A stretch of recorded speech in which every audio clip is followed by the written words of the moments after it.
How to transfer WhatsApp chat history from one phone to another.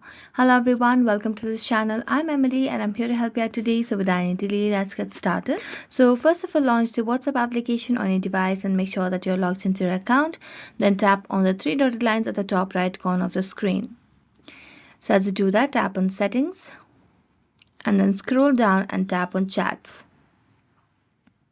After that, scroll down and here at the very end you can see the option of transfer chats. So tap on transfer chats and here you can tap on the start button to transfer the chat history to Android phone. So tap on start and it will start preparing to transfer the chat history to the Android phone.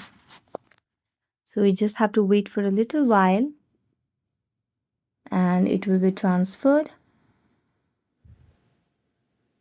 So now it has already prepared. All you need to do is just download the WhatsApp on another phone and register with the same phone number and then use this phone to scan the QR code shown on your new phone.